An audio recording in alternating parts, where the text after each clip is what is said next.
good night effect of the technology on the environment for Carmen Lorena Cuenca.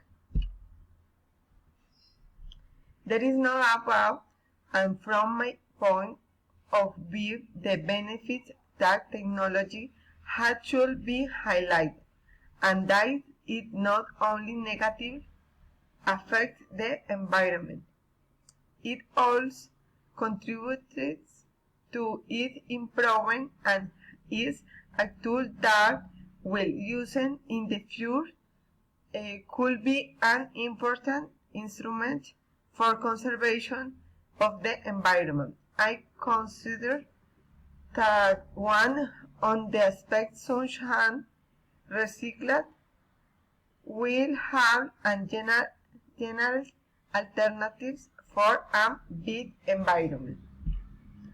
Science and technological advance has increased in the process. Technology has great knowledge of science and what the environment provides environment to people generate good or service that use different instruments to conserve in the technological.